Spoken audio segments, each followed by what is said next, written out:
pose to see what hot takes we got.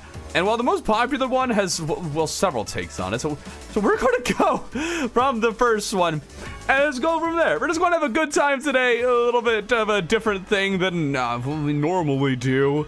And we'll see just how spicy these gets. You know, there's going to be the based-o-meter, and there's going to be the I don't know, like just how spicy is that hot take, you know? Because some things you might think are hot take, but really, are they actually? Everybody already has it, or everybody already basically agrees with you. All right, so we're going to go straight into the first one, and I gotta pull it up. You can see it before I can. All right, here's some hot takes.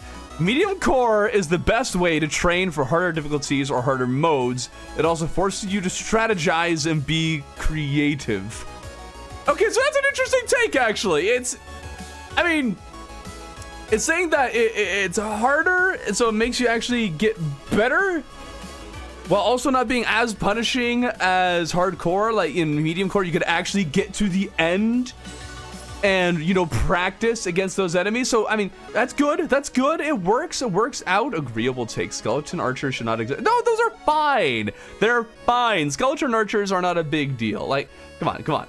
These guys, these are just, they are nothing. All you got to do is simple dodge. See, they can't hit a target if they want. Oh, if they wanted to, they just can't hit me. I should do this way. There we go. Okay, now we know if it's going to hit me. Boom. Oh, ouch. Okay. Boom. See, he can't do nothing. He's getting juked. Like see, skeleton archers are not a problem.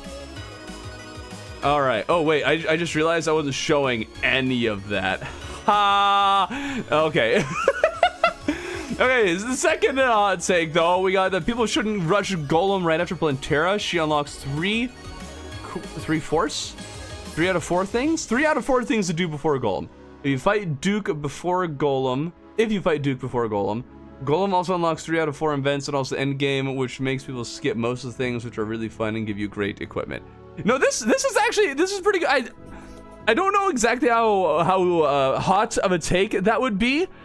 Just because I don't know, because it's true. I think that it's there's a lot of stuff in between Golem and the cultist, so you really do need to, or you really should engage with those things, and a lot of people don't actually do that just because, you know, the cultist is available, so they just kind of go and fight cultists. All right, I think that's enough from that one person. We're going to scooch on down a little bit and move on to our next hot take. All right, happiness mechanics are pretty cool.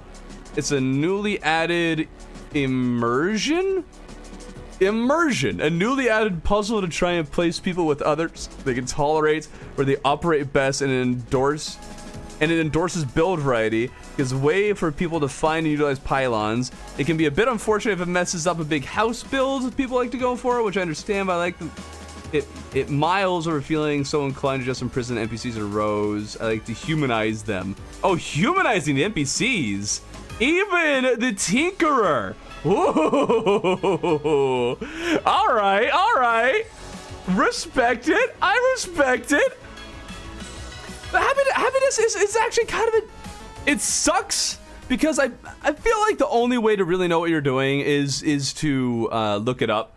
I mean, who's going to go to the bestiary and figure things out? Imagine that you are totally blind, you have no idea what's going on, you don't know that happiness is a thing, and then maybe you find one pylon on accident just because of how you built some of those early houses, but then, you know, then you try to build other houses and you can't get anything. I don't know if that would actually work. Can't say I mind happiness mechanic that much. Yeah, like it is. I do think it's good because it does make you build houses elsewhere. I used to always make NPC hotels. I don't do that anymore because then I don't get my lovely little pylons. But at the same time, it's rough. It can be really rough. This was the goblin mechanic by themselves. Well, yeah, that's the thing. You know that. A lot of people now know that, but those are only the people who are most involved and are very aware of these things. I bet there's a lot of people who don't even know pylons exist. All right, we got to go into, we're going on to the next one. What do we got next? Expert mode is the ideal way to play the game, even if you are a new player, because enough challenge would be hard, but it's easy enough so you can actually beat it. That's got a lot of likes. What do we got here? Depends on players' taste too much. Said hot takes and not objectively correct answer. This is just a fact. This isn't a hot take. Not me struggling to beat journey mode for the first time playing. Coldest take. Oh dear. I mean, that's fair. It's probably not that spicy. It's not that hot of a take, right? Is that a very hot take? Master mode is goated. See, a lot of people like master mode. I know that there's definitely something to be said about the master versus expert versus like classic crowd. Basically, classic mode is for the people who are new to the game, and people will say, yes, we understand you're playing classic, but once you beat classic once, you're expected to immediately move on from that and go to something that's more difficult. In particular, a lot of people say just go straight to master mode. I can agree expert is fun to start with, but people need a stepping stone before that. Maybe one classic run before full on expert, and then the same with master. Yeah, expert and classic, there is quite of a jump there. I feel like master, like expert to master is less of a jump than classic to expert, but expert also a lot, like it gives you more things. Part of me wants to say stick with classic first, because if you stick with classic and then you go to expert, you suddenly get some new stuff to play with. It's actually really interesting. I like that it would build upon each other. Master needs to change boss AI, please, for fix master and change. I can't change. I don't know how to code. I'm gonna try to automate the slaughter of bunnies. Oh no. I feel playing expert should be a top priority first playthrough, especially if you do multiplayer. If it's multiplayer, yes, you should definitely bring up the difficulty a little bit. Otherwise, like no treasure bags, that's pain. That is really big pain. I beat master twice and never beat expert. Oh dear. I did start with master. Some of you people are you're just masochists. That's what you are. Just masochists. All right. What do we got next here? I'm gonna make sure that's showing. All right. Seeing how I got banned from a multiplayer server from this might be worth mentioning. I actually like fishing. Fishing quests. What? My question is why? How did you get banned from a multiplayer server for doing fishing quests? That is my question. How did you accomplish this? Why would someone ban you for doing that? That's my only question from it. I often do them between building, which apparently isn't a good thing because it leaves builds unfinished, albeit temporarily, and leaves a bad look for the world. Oh my goodness. I am so... Who are these people that you played with? You should join my 1 year 1 world SMP. Those people are crazy with how much building and fishing they do. It is pretty phenomenal. Did you thank Redacted for carrying the redacted video? It's not really a secret, but also, well, except for who it was. Yes, you do. We don't want to mention that yet. All right. That opinion must not have been well received. What do you mean that opinion must not have been well? Oh, that the fishing quests are actually good? See, I saw there's actually like a lot. Hold on, I want to scroll through. There was a lot of people talking about fishing. Yeah, we got that. Fishing is underrated. We're using the thumbnail there. What's Bench doing here? Where's some of the other? I swear there's like a bunch of fishing ones. There's over 300 comments here. We're not going to find it. All right, moving on to the next one. The guide is the most helpful NPC in the game, especially for new players. He also has to exist to spawn one of the most important bosses of the game. Not really a hot take, but true. I don't know about that. Calling the guide one of the most helpful NPCs of the game? Nobody thinks that. No, hold on. I think I am a believer. I am a believer in the guide. I think he is just a wonderful man, you know?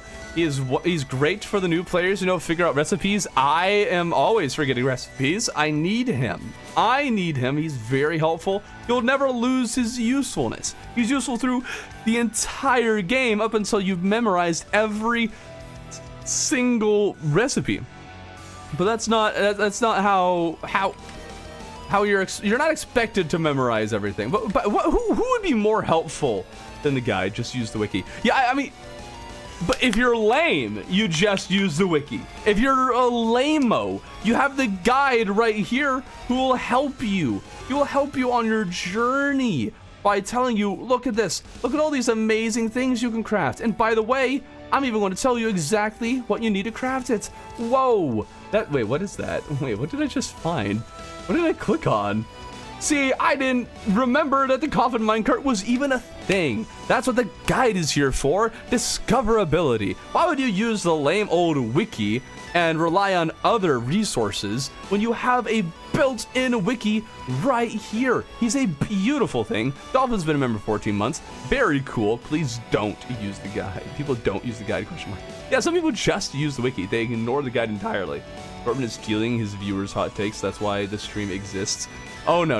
I'm reacting to them. It's a very different concept than stealing. In fact, I recognize at least 4 people in chat from Discord server tells me I've been online too much. Okay, then. We're gonna stop slandering your wiki. Yeah, my wiki. That's what we're talking about. All right, next hot take. What do we got here?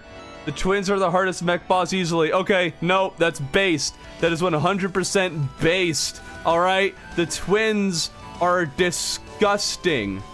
They are. All right. Hold on, we're spawning them in here. All right, bring it to the night. Boom.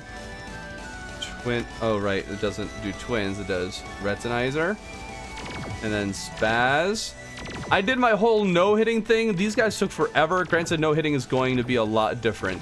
But the twins are just awful to try and deal with. Twins low-key, the hot, what? Okay, no, we don't want any of that. Hey, where's my, oh, that's NPC spawner. I always click on the wrong one. I don't know what's wrong with me. All right, there we go. And give me some shine potion. Thank you.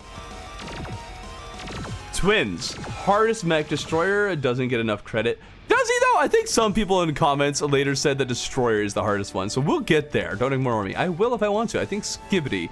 No. None of that.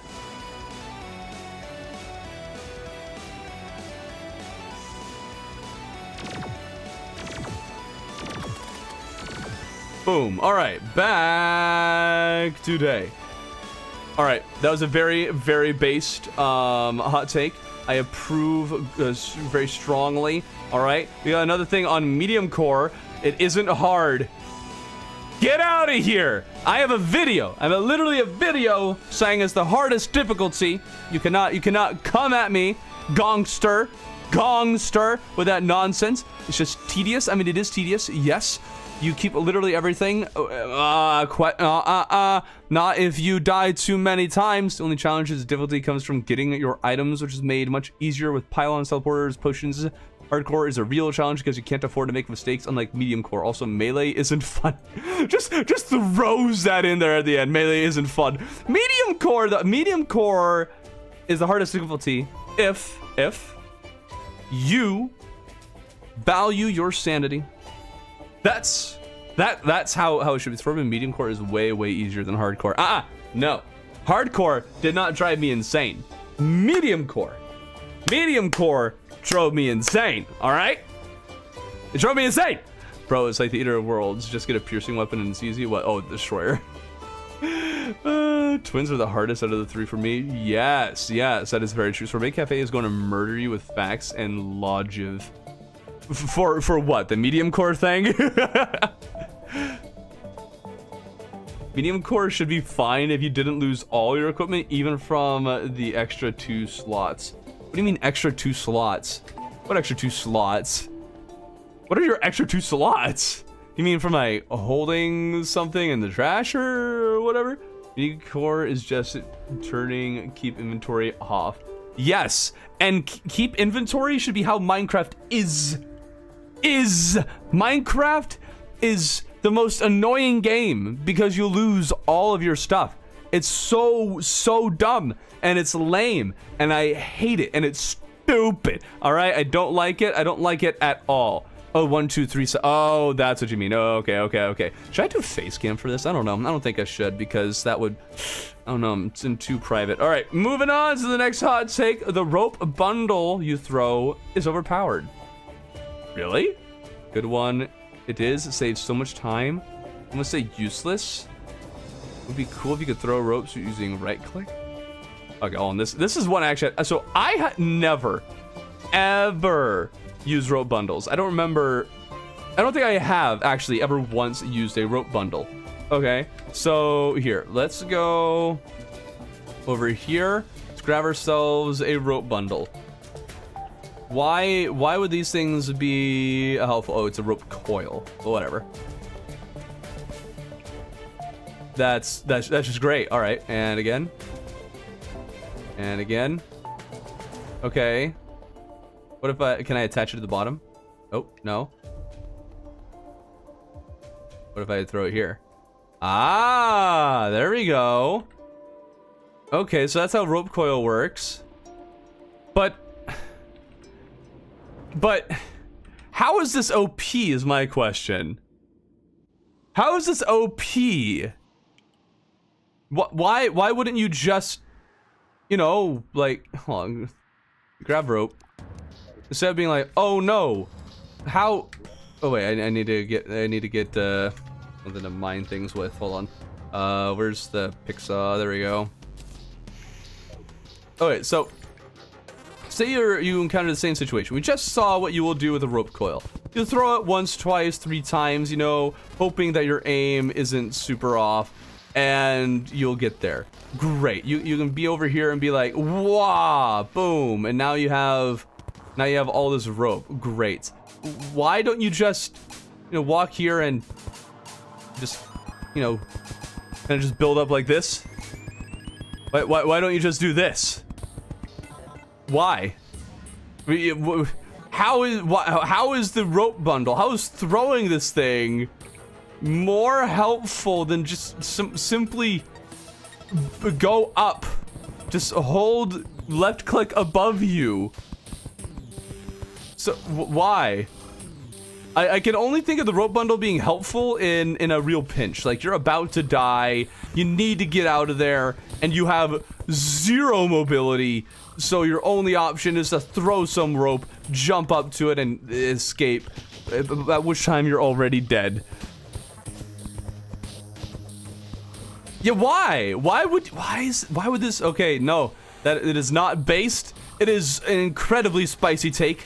It is far from based, though. No, that does not work. I believe that at the end of the stream would be a great time to check up on the SMP. I have things to tend to at the end of the stream. Things and stuff. And boom. All right. Boom. All right. Guess we'll get rid of all the rope. Yeah, I don't get it. Why the love for the rope coil? It doesn't make any sense. Were you able to get the copyright figured out? Saw the video was privated again. Who are you? I haven't gotten any kind of confirmation yet as to whether the copyright stuff has been resolved. It's all just still up in the air. I uploaded a second version, and that one has yet to get a strike, so I'm feeling like that one will probably be good.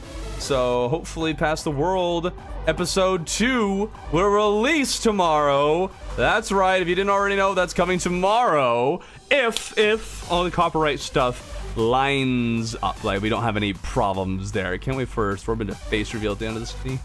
Say King Slime is harder than Eye Cthulhu. Oh, that's actually interesting. Hold on. King Slime or Eye Cthulhu? Huh. See, I don't know if I can agree with that, purely because King Slime, you kind of just gotta stay up in the air and shoot him from, a short distance away. Granted, these Servants of Cthulhu, easy money, not going to be a threat, but its dashes at the end, those can kill you if you're not as knowledgeable of a player. Granted, I guess with King Slime, you probably wouldn't know to be as far away, but it's pretty simple. He's bouncing. You run away from the bounces. So I don't think that's based. No, I think the eye is definitely more difficult than King Slime. Not by like a large margin or anything, but I don't know, those dashes at the end, those can be killer. Maybe in classic mode, I could see King Slime being harder, maybe, because the dashes aren't a thing. But once you get into Master, those dashes they're a killer. All right, next, wait, Thorman, can you buy it? I don't know what that is. Thorman, can you refresh the page? I just posted my hot take. All right, fine. We'll refresh it and then go right back to where we are. All right, so fishing is underrated. I have literally never destroyed a single demon altar in hard mode after I learned you can just fish up the ores. So I've destroyed like maybe 10 demon altars total. There's also a lot you can do from them, like almost everything you need from Terra Spark boots, almost everything from bundle of balloons, bundle horseshoe balloons. Only way to get otherwise limited source items like Crimson or Corruption Orb drops. It is fishing because quests are a pain. No. People hate fishing because it's fishing. Because it's fishing. That's why people hate. Okay, so I have, while doing When You're One World, become more warm to the fishermen. You know, fishing is pretty all right. Skeletron Prime in daytime is overpowered. Well, yes. See, the problem with fishing is that it is, as Fred just said, very boring. You just sit there and fish for a while. There are ways to increase your power and make it so it's less of a pain. And I think with sonar potions or some other way to detect what fish you're about to get, it makes it a little more tolerable. But at the same time, okay, there's a hot take. Fishing is super fun.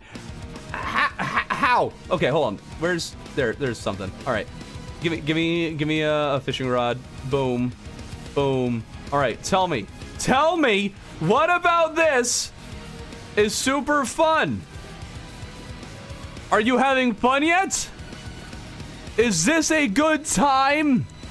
Is this solid gameplay? Is this your favorite thing to do in the world? I question your sanity. If you think so, why? How is this fun? You're sitting here. Yes, fishing is fun for gambling addicts. You are so right. Because you're like, what am I going to get? Oh, red lobster. That's crazy. Let's roll those slots again, boys. All right, what do we got? An oyster. That's double the lottery in one. All right, what do we get? A shucked oyster. Let's go. What is fun with this? I need a detailed analysis as to how and why fishing is fun. Now, I do agree. Fishing is underrated. It is very powerful. If you actually dedicate yourself to fishing, you can be very strong. Although, I do question this person's sanity. Not breaking demon altars anymore? You only ever fish? I did this in When You're One World. It took hours, many hours to get all the ores through fishing. It takes forever, and I had a maxed out build, if I remember right. There's no way you do that every time. Break some altars, boom, boom, boom, and then you go and get your ores, and at the same time, you collect souls along the way, which are helpful for other things. I guess you could also get souls through crates, right? I think you have to be in the Corruption or Hollow, which I guess you could just fish there instead, but no, I cannot abide by this. Fishing is underrated, yes, because it is very powerful. It is not actively fun, and it is not how you should go about getting your hard mode ores every single time. I think Summoner is the best class. I don't think that's a hot take anymore. I think it's controversial, but not the best. All right, mixed armor is the way to go, especially in hard mode. I'd be expert Moon Lord of the mixed set that included the hollowed mask, while hollowed breastplate and beetle leggings. What is that build? Well, I need to keep that up so I can get all these things on. All right, hallowed mask. Okay. The Valhalla breastplates and beetle leggings. Okay, interesting build. What does that result in? So 24, 24. Oh yeah, that is some heavy defense. Dang. All right, we got 66 defense. Oh no. And that's not even with any accessories to provide more defense. We have a good amount of increased summon damage and a lot of life regen. A lot of more melee damage and critical strike and melee speed. Increased movement speed. So I don't know about this. I don't know. I mean, that's pretty good defense. But I mean, hold on. How good is beetle armor if you go for full beetle? So that's 66. That's gonna 73. Plus it gives us the set bonus for damage reduction. So how is this build better than a full beetle build? I am very confused. Like, we have increased summon and melee damage. What does this do for our melee and summon damage? We got 6 melee damage, 5, so like a whole 17 increase in melee damage, which is a little less. You don't get the summon benefit, but how is that better? Mixing armor sets is great for melee and maybe ranger, but loses effectiveness with summoner and mage. Yeah, summoner and mage, I feel like they can't really mix it much. Salamanders are what do you mean by underrated? How is an enemy underrated? The Hollow Chestplate gives regen. That's true, so you get regen. But does regen really make up for 45% damage reduction, then 30, then 15 for every time you get hit? But does it really make up for that? I don't think so. I think Swarman should get, okay, no. I'm gonna just time you out if you're gonna keep doing that. Medium core is the best. Okay, no, get out. Medium core is not the best ability. No, that is a lie. You do not believe that. You do not. You do not. Wait, it's 4 health per second regen? Hold up. Okay, hold on. Now I need to try this. What's something that can hit me? Actually, I found, weirdly enough, sharks. Wait, what? Why? When was there a filter? I love how shark runs can't just exist in the world. I was only doing 1 damage. Alright, that's not going to be helpful. What is an enemy we can get? Maybe a Crawltipede? No, because there's no pillar. Or not? Oh, okay, just need to get the head part. Oh, there he is. Boom. Boom. Boom. Okay, what's our regen like? Oh, wow. That is some crazy good regen, isn't it? With just the breastplate, you get that much regen? Okay, that's pretty good. That's respectable. That's respectable. But what happens when you start upping the difficulty? So we got master mode. Boom, boom. Oh, what? Why did I take less damage? Isn't master. Why am I taking less? What? Why is normal mode the most damage? Is it getting confused with this?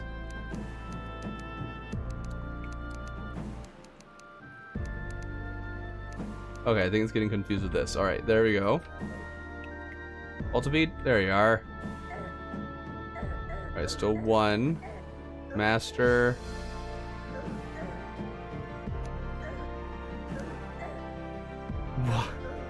What the heck? These two are confusing each other. That's 1. Oh, the stats are set like when it spawned. Is that what you're trying to say? Alright, well, let's try this. So I think Valhalla Knight Greaves are better for the build than Beetle? I don't know. I'm just going off of the build that they gave me. Alright, say we take that 123 damage. Okay. Now we're regenning, which is great and all. But is that helpful? I mean, we're taking a lot of damage quickly. I think regen is probably going to serve you best when I think somebody might have mentioned this already, but I think regen is going to serve you best in the lower difficulties, but as you get higher, you need a lot more damage reduction. Flails, boomerangs are underrated. The anchor is a good weapon chain. That's just a lot you spammed right there. Oh my goodness, can I throw him in to refresh the page one day? I refreshed it once already. Once. It's already more than I ever thought I would. All right, so that's an interesting take. It gives you something to think about. Try mixing them. All right. Next take. Queen Bee is one of the most balanced bosses in the game. The attack pattern is easy to learn for newcomers, but still easy to mess up for veterans. Damage is appropriate.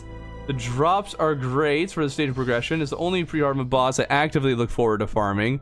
The arena's natural block palette is cool and one of the few with utility. Just an all-around solid boss. Okay, that's actually interesting. What do you guys think about this one? I looked at it before. I'm not sure what I think about it. I mean, Queen Bee. Queen Bee is an interesting boss,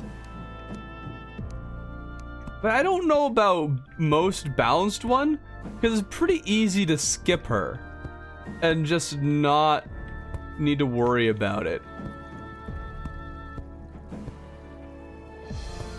Also, if you're wondering why this is so big, I'm on a Drunk World seed. Wow, this is actually a really cool hive. I like this. Now, Queen Bee is really easy but hard in ways. See, Queen Bee, I don't know if she really has easy patterns, but at the same time, when I was doing no hitting, I was thinking, oh, okay, now I know this and this and this for the sake of doing it perfectly. But you don't need to do that as a new player, so you still get a good gist of what the attacks are, even without needing to, you know, perish a terrible death. Because I do think that you might be onto something here. This Queen Bee, those dashes, those are really easy once you know what you're doing. Just simply jump when she's getting close to you. And then these stinger things, if you know, you can go under the first one and get around, but if you miss the first one, then you're probably going to get hit. You can go over them. The bees are just bees, and there are certain ways to minimize them as a threat, but they're also just bees, so they're not that big of a deal, other than just meat shields. I mean, you might be onto something. Everyone spam. No, if you do that, you're banned. Queen Bee is an upgraded Eye Cthulhu. Giant tortoises are the best enemy in Terraria. In vanilla, I use her weapon for Skelly. Yeah, I know, like, bee weapons are definitely something that a lot of people really like. The bee's knees, solid. Bee gun, it's fine. The beekeeper, though, nobody uses beekeeper, do they? Does anybody use beekeeper? Plus, if you're going to use bees, you pretty much have to make yourself a bees only build, or I guess not really bees only, but you got to make a build for it, or else the bees are not that effective. Unless you use bee nades, in which case, well, bee nades are just awesome. Queen Bee is an interesting all-around boss that is a solid difficulty, not being too difficult. I do remember, though, there was a time early on I was never able to beat Queen Bee pre-hard mode. I only beat her in hard mode. Part of this was because of laziness. Part of this was because I never made a proper arena.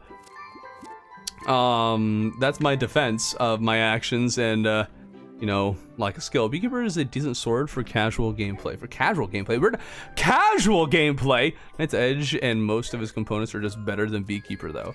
Yeah, I mean, the Beekeeper, the one thing that I think a lot of people forget about it that makes it a little more viable is the fact that it confuses enemies, which is great utility if nothing else.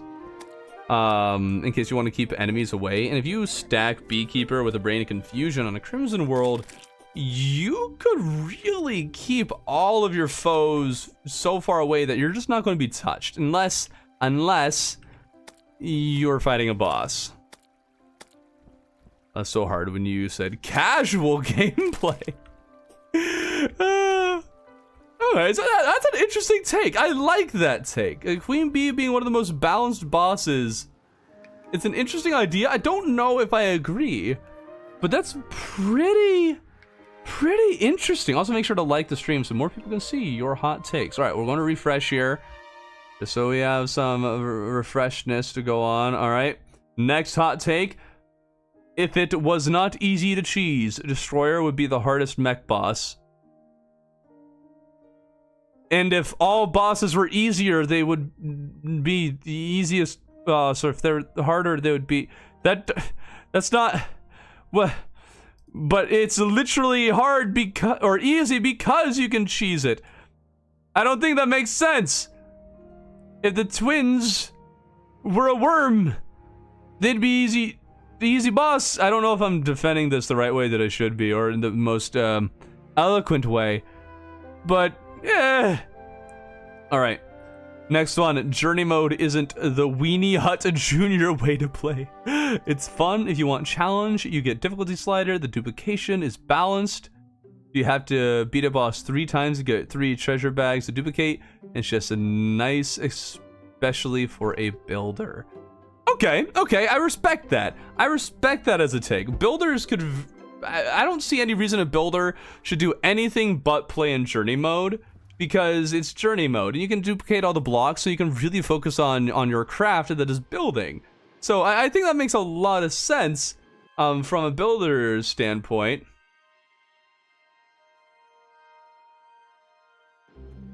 So I think that works. But let's say that you're not a builder, all right? Let's say that you're not a builder. Now, if you have to get 3 treasure bags, I think that's fair enough. Like 3 treasure bags and you don't get what you want, at that point it's like, okay, now it's starting to get grindy. 3, I think, is the max. That's a very good balance. That's actually why I'm using Journey on my Wonder One World.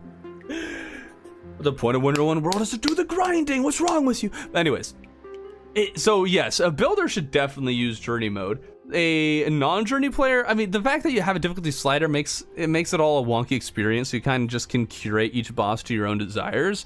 I think it would make sense for a new player to do journey mode. It would help them figure things out and learn, while also giving them the opportunity to gauge just what Terraria means by difficulty. Because different games, well, sometimes the normal, oh, it's quite difficult. Sometimes normal is really easy. So knowing or having an ability to change it mid-world without needing to restart a world would actually be really nice for a new player, so they can gauge exactly what kind of experience they want. And it's not quite creative mode like in Minecraft. It is similar. It's very similar, but not quite like creative mode. You can't just go into no clip or fly around infinitely right from the start. You actually have to get things. Let's take Flask of Nanites is pretty useful. Flask of Nanites? That's not a thing. That's not. What? It's a thing? Melee whip attacks confuse enemies? Hold on. It says confuse. Does that mean that it's guaranteed? Hold up. Have a weaker weapon. And then we get what kind of skeleton? We get some armored skeletons in here. Get a bunch of them. Drink.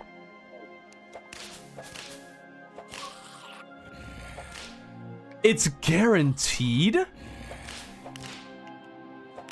Hold up. This is actually really good. This is far from a flask that you would want to use against bosses, of course. But holy cow. Who said that? Who's the one who mentioned the Flask of Nanites? That was Mega Man X. Oh my goodness. Against invasions? Yeah. This would be amazing, especially as a summoner. You have such a wide range. Well, not wide range, but like you hit a lot with a whip. And you'd keep enemies away so you are fine while your summons do all the damage. Post-Plantera dungeon. Post-Plantera dungeon? Huh? Well, it would be best against the moons and Martian invasion, like 3 very difficult or grindy events. This is actually phenomenal. All right, I'm gonna have to actually use this. That's great. Get away from me. Ah. Flask of nanites. The more you know. Okay, what is our next hot take here? We got Master Mode is overrated. All right, that just made a lot of people very angry. Where's all the sweaty Terraria players gonna come out of the woodwork bashing this person? I dislike how people call you trash unless you beat it. Yes. All right, we don't need all this gatekeeping saying you have to beat Master Mode. All right. Good, you sweaty players. Not everybody's as good as you or has the time to be as good as you. Very true. Very true. It destroys the main point of Master Mode being Master Mode. Anyone who beats the game without cheating is a good player. Okay, I don't agree with that last sentence. Beating the game without cheating being good. That doesn't make you a good player, all right? If you beat Classic, I'm sorry, you're not a good player. You beat the game, congratulations, you've made a first step, but that doesn't make you good. It's Classic, it's not that hard. However, you don't have to be Master Mode to be the best. It's Master Mode. Yeah, very true. Only masters should beat Master Mode. Yep. Maybe you have to be expert. You have to be expert mode, then you are a good player. But if you're just beating Classic, I mean, you've fulfilled the minimum obligation for being a player. You be a good player when you beat expert. And then when you beat Master Mode, you become a master player. But that's not the baseline, all right? Good one. That's a good one. All right. I play Master Mode because of Relics. That's fair. Wonder how many people actually beat Moonlord in Classic. That's a good question, actually. That's actually now I'm curious. If you play Classic, are you less likely to actually beat the game? Huh. This would be extra mode. I will switch to Master Mode. Might be the most base thing Thorben ever said. All right. Next thing. Chest management is simple and easy to do. Is that a hot take? Is that a hot take? Guys, please tell me that's not a hot take. Is it? They can't be, right? If that's a hot take to you, you are very disorganized. I'm talking to people who play Terraria. All right, that's a hot take. All right, next hot take. Daytime Empress is pretty easy as long as you have something to go up. As long as you have something to go up. General Gamer Yuri here. What do you mean as so long as you have something to go up? Something to go up? What does that even mean? It's easy and simple, but like, why would I want to do that? I'm way too lazy for that. It's simple. The problem is that I never have enough space for the chest. Like wings. Oh, so some way to move upwards. What? No. It is not easy just if you're able to move upwards. But then again, dodging upwards is always going to be your best bet against Empress. I mean, that's actually fair.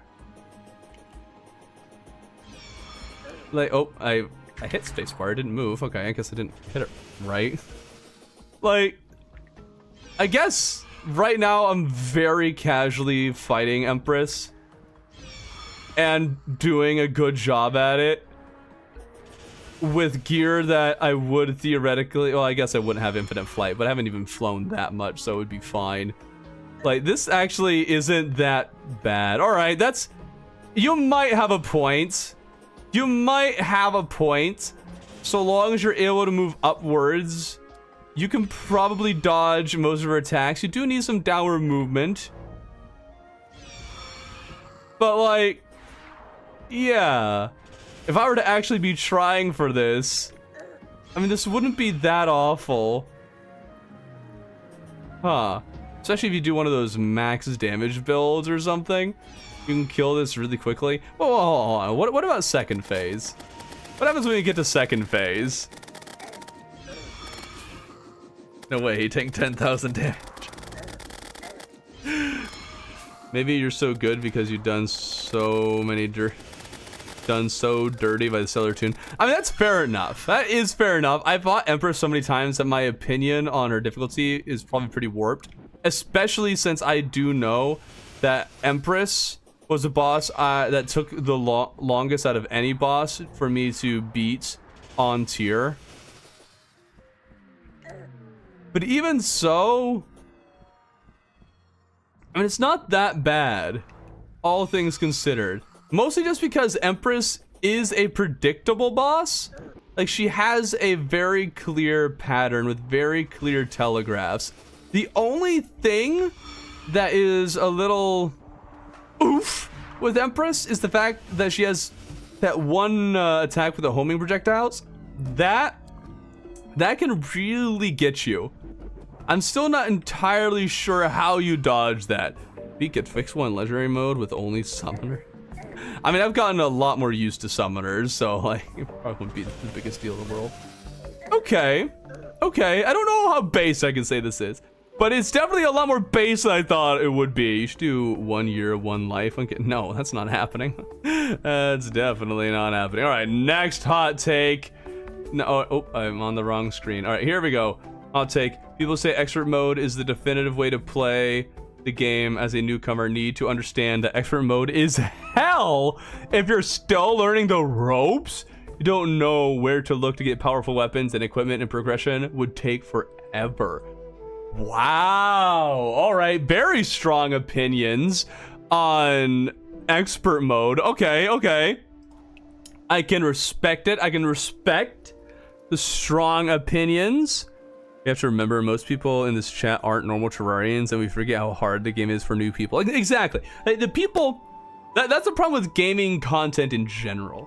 The people who watch it, the majority of the time are going to be the better players. The reason they're watching content on the game is because they're invested in the game in some way, which has driven them to play a decent amount, which then means that they have improved and are at least adequately equipped to play the game relatively well. So a new player wouldn't have any of that context, wouldn't be able to do that. New players should just get good. Okay, but I'm a master. Okay, me watching this while playing Infernum. Okay, do you feel special? I've not played much Terraria recently. What's wrong with you? You should only be playing Terraria. Why would you play anything else?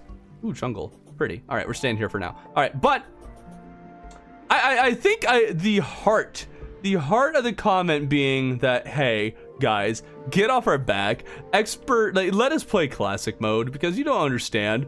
We don't understand this game. We don't know it like you do. We need to not have our bottoms handed to us because we need they need their hand to be held, because there's a lot to learn in Terraria. There is a lot to learn. That's fair. And you have to figure that all out before you start, trying some things that are more difficult. All right, next thing. The corruption, crimson, and hollow spread too quickly, and seasonal bosses such as Turkor, the Ungrateful, and Lepus would be fun additions to the game. Well, they were part of the game, so I don't know what you mean by additions to the game. They're already a part of the game. But Hollow and Crimson spreading too fast? I don't know. I feel like if the average Terrarian speedruns the game and never spends their time on the worlds, to the extent that you hardly even notice the spread and it's not that big of a deal. But in the longer runs, it definitely becomes an issue. If you're not kind of fast or know how to stop it, you can have some problems, in particular since it goes underground. Because it goes underground, that's a lot more to... You might just deal with a surface issue, but then the underground just all gets corrupted or crimsoned or hollowed. No way he's going to say the thing. What are the chances of wandering traders selling 12 items at once? I don't know. I haven't played Terraria in like 2 months. What's wrong with you, Clam? Oh. Okay, Thor, my man, made another stream, yet yeet, Kakamer. Infernum Golem is the easiest boss in Calamity, even easier than I, Cthulhu. Corruption, Crimson Hollow spread faster underground. Is it actually faster underground? I know it's faster through sand and that sort of thing. But yeah, I don't know about that. I don't know if I'd say it's too fast, but I can see why someone would think that, and I'm warm to the take. All right, basically any boss can make a genuinely interesting, fun fight in the right circumstances, and many of them would need a few small changes to improve a lot. Cheesing bosses isn't a failure, it's a sandbox game after all. Oh, I like that take. That's a very nice one. All right. It's not that the bosses are too easy and therefore Terraria messed up. It's just that it's a game with so many options that there's going to be a method. There's going to be a method to cheese something, to make something very easy. Everyone needs to scroll faster. I do agree with it being a sandbox. Yes, it is a sandbox. So I mean, I can see. I think they might be onto something here, you know? I do think though worms might be a little too easy to cheese with so many options for cheese that it makes it's a little ridiculous almost. But they compensate for that in other ways for that. Also, I see your eagle, like Empress of Light is an eagle. All right, Queen Slime sucks. Why didn't play Summoner? Because I have to fight her. Okay. Beat every boss in legendary mode while your dog is playing Terraria, or a cat, whatever animal you have, or someone you live with. If you have no pets, what? What? It's not a sandbox. It's a video game. Oh, got him. Some prep is cool. Just wasting potential not to build a little bit for the specific bosses. I mean, yeah, like bosses. All bosses can be really difficult if you don't prepare properly for them. So that is very true. And once you start to know the game, you start to understand what the best, most optimal builds are. So you just keep on repeating those really good builds, and then you think the boss is at fault for being too easy because you know the best build and keep using the best build. Not acknowledging that not everybody knows what the best build is, doesn't know what their patterns are, or even how to make the best arena. I kind of like that take because one of the more popular takes is beating Duke before mechs and then just mopping the floor with every boss, so each boss can definitely make interesting gameplay. Yeah, like a lot of people will fight Duke and then, well, maybe not a lot, but some people will fight Duke and then destroy the mechs, which, I mean, I think is kind of lame personally, but that's the beauty of a sandbox. You can choose what you want to do. And if that's how you want to do it, I mean, go for it. Maybe Duke needs to be a little more difficult so it's not as easy, because apparently it kind of is, but yeah. You shouldn't over-prepare. You should at least have a bundle of balloons. Oh, what? You should at least have a bundle of balloons at Terrace Park boots breaking slime at least. Yeah, just minimum, guys, minimum. All right. Next hot take, it is very hot. The Angler is the best NPC. The Angler is the best NPC. Okay, who? Okay. Who are you? Where do I send my assassins? All right. What do you mean the Angler is the best NPC? Why is the Angler the best NPC? Hold up. Where are you getting this? Okay, hold on. I'm pulling up the Angler here on the wiki. I need to know everything that he dropped here. All right. What do we get from the Angler? We get a carrot, a bunch of fishing gear. You can get wings. I mean, wings is a pretty big deal. Why is this in Spanish? Wait, what? Did I find myself in a Spanish translation? Why was I in a Spanish translation? All right. But yeah, okay. And there's the bottomless honey stuff, which can be helpful. Gold net is nice. A lot of these things, though, are just building upon other things that the Angler. Yeah, most of this is just building more of your fishing gear. And this isn't giving you much other than just more fishing stuff. So why would you go for that? Throw, you already know where we are. We are all in the basement. That's true. That's true. Angler isn't that bad. Angler isn't the worst thing in the world. He really isn't. He's not as offensive to the senses as some people make him out to be. That is definitely true. He is not that bad. You can always just ignore him. You can always just never wake him up and he'll never be in your world. You don't even need to make a prison. Just don't wake him up. So for that reason, we'll say that that is a based opinion. The angler is just not a necessary NPC. Although, oh wait, no, the opinion was that he's the best NPC. No, not based. Not even a little based. He doesn't give you that good of stuff. He gives you more fishing things to do more quests. That's it. That's all. All right. I'd take. He shouldn't leave when he dies. Wait, what? Isn't Angler an orphan and a child? Oh, forgot the topic. No, I forgot the exact wording. All right. Here's Bench. They were making jokes about Keybrand being underrated during one of the collab I was doing with them. I don't know why they're going on about the Keybrand being good, but let's grab the Keybrand, all right? Keybrand. Now, when do you get the Keybrand, right? Keybrand is at Plantera, right? It's after you get to the the thing. Once you beat Plantera, yeah, hard mode dungeon. There we go. Hard mode dungeon. So you have the True Excalibur or the Keybrand. What do we got here? We'll just look at our DPS and only pay attention to DPS, all right? So we're around 3... Oh, it just keeps going down. All right, 300... Around a 300 minimum. All right, seems to have settled around 290s, 340 there. All right. And then Keybrand. Now Keybrand has a lot less range, but how does it make up for that in damage? All right, yeah, it's post Plantera dungeon drop. They should add black hole bomb to the game. Hey, only journey mode bomb? I mean, that should be pretty cool. Okay, the Keybrand is actually, ooh. Okay.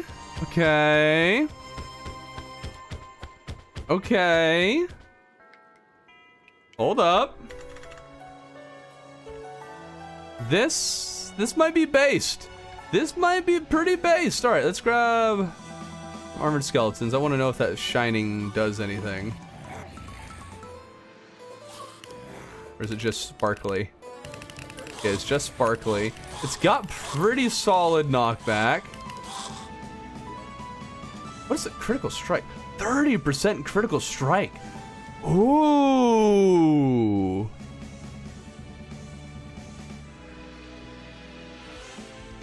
Huh. Oh wait, deals more damage to injured foes. Oh, I missed that. Oh wait, that's actually sick. Hold on, how does this do against Golem then?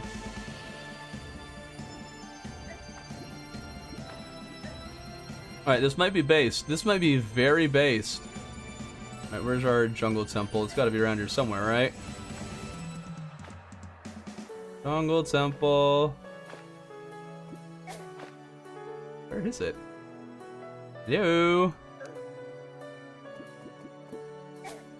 Jungle temple. Is it in a different place on Trunk Worlds? Oh, it might be in a different place in Drunk Worlds. Ugh. There's our Shimmer. Found the Shimmer, but not the Jungle Temple. Oh no.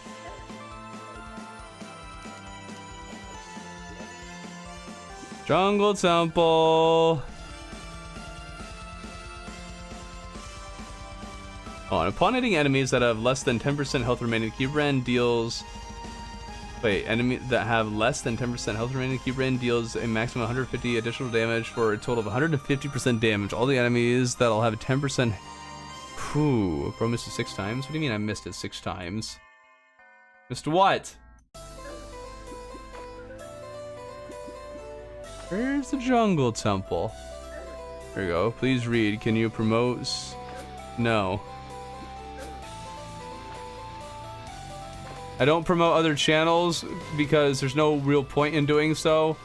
Especially if I don't make similar content to them. Because even if my viewers did go and watch their content, like, or you would just check it out, they might not stick around because they're not interested in that game. Gotta be kidding me. It shows the biome. Oh, the background! Oh, I totally forgot about the background. Oh. I found it. Why wasn't it not highlighting this whole time? It's so green. I'd make a video out of this. People are going to be confused by why everything is weird. Alright. Here, let's just turn on God mode. Get Golem in here. What kind of damage does it do against this guy?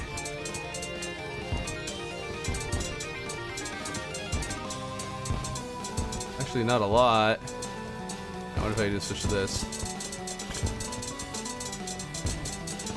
Okay, that's getting us around a solid 900. Alright, switching to Keybrand. Not the fish hook. Okay, so it does do more damage, but that's only in an optimal situation. Keybrand's going to have a much harder time getting up close and personal, and it also has another issue that the True All Sword does not have. So the True All Sword goes wherever your mouse does. Keybrand, you're stuck in whatever direction you start with. So once you choose a direction, you have to stop attacking to switch directions, which can be a little hard to do on a dime, especially in the middle of a boss battle. So I can see this being very good. Like, hold on, if you combine this thing with the nanite flask, grab the nanite flask, all right, and then we get the blue armored skeletons. Oops, not wrong skeleton. The armored skeletons. We do extra damage. We confuse everything we touch, and you just murder.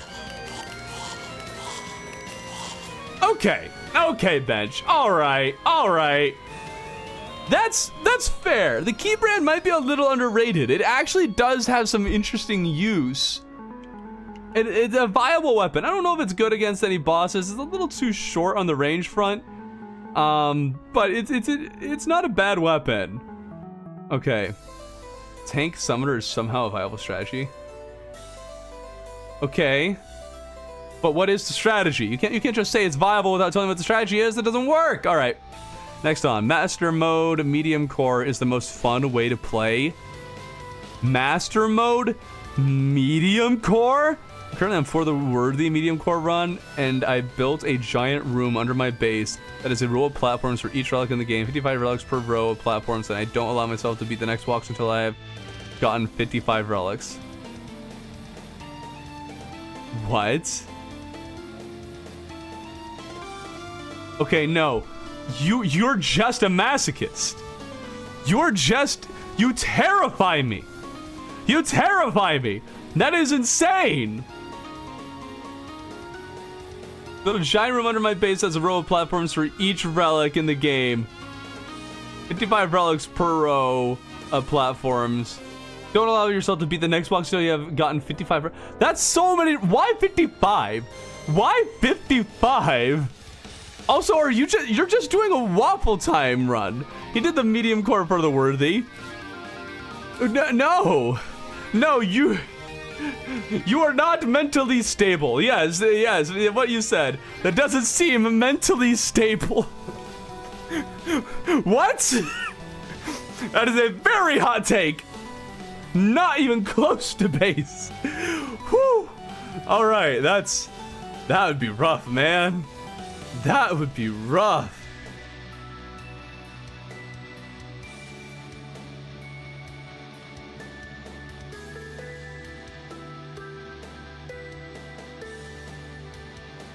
Okay. On to the next hot take. We got Martian Madness is the worst event in the game. It's just a bunch of irritating projectile spam, and most drops from the UFOs are either already outclassed or immediately get outclassed. That is a fair opinion. I think it's pretty safe. Not very spicy, not very hot, but I think it's true. Most of the weapons are outclassed almost immediately. By the time you can fight it, there's not a whole lot to do. Why did you not use the Terrorblade against Golem? We were playing around with Keybrand is what we were doing. So everything does too much damage. I mean, the Martians, I don't know if everything does too much damage, but I do agree it is very projectile spammy. There's a lot, and I mean a lot of projectiles. Frost Legion is the worst event because, I mean, look at it. No, whoa. They're awesome.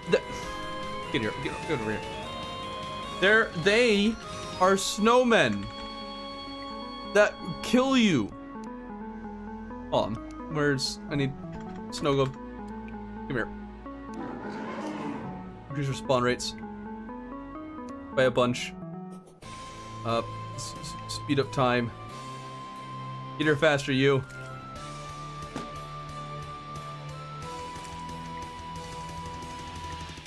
Come on, your darn event. Show up. There we go. Ah. Like, look at these guys. You got Mr. Stabby, Snowball Gangster. Is there a third one? I think there's a third one. I think there is Mr. Stabby, Snowball Gangster, Snowballa. Look at this and tell me this is the worst event. No, this is an amazing event.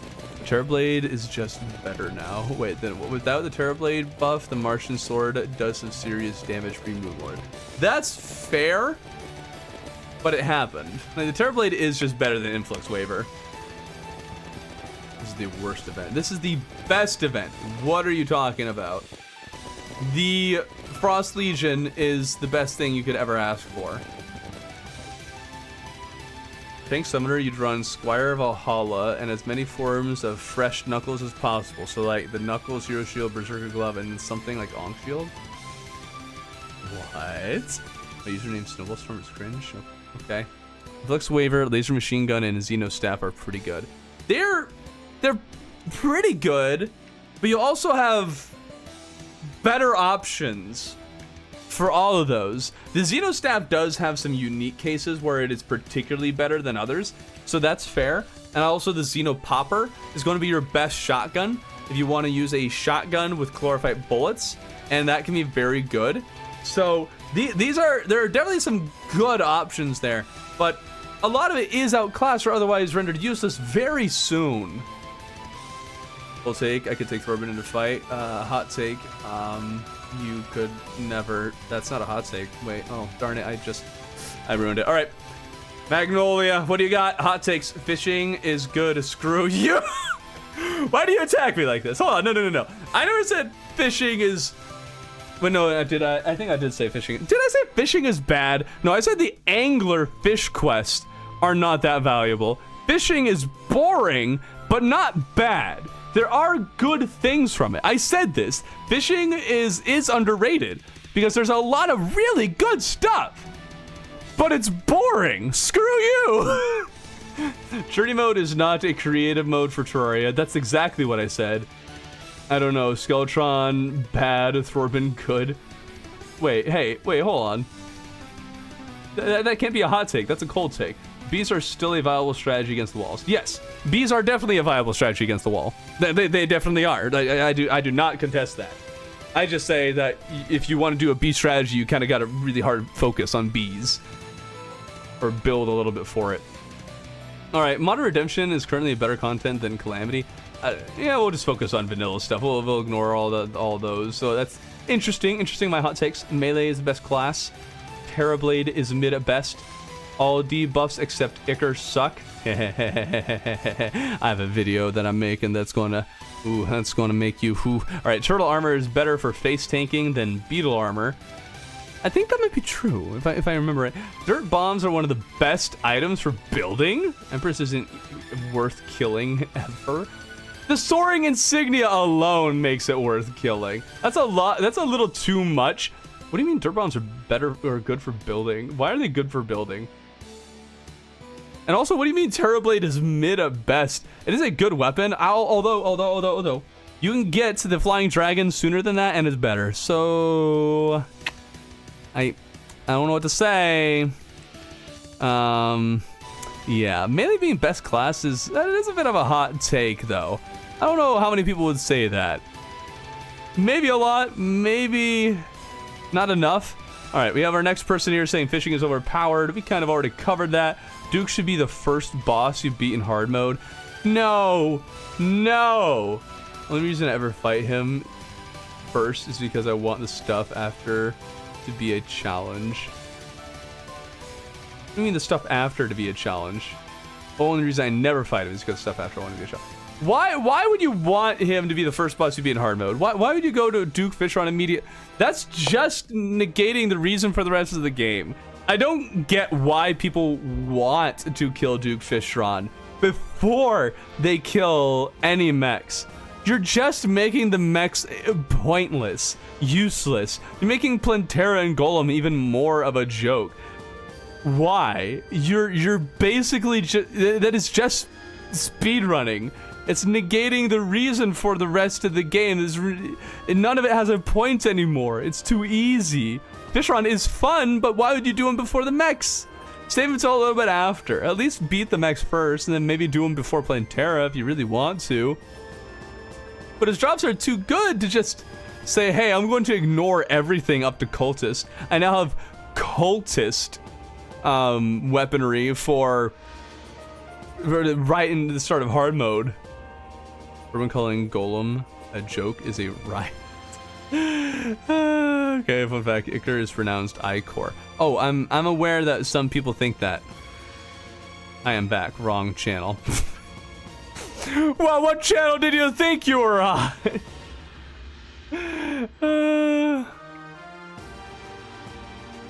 King Slime's the hottest, or the hardest boss. No, you don't believe that. Get out of here. All right, next hot take. It's a usually easy to start playing. It's a usually easy to start playing Terraria blind because you have the guide. The only problem, read logic, is that he can die and you won't be able to know how to get him back.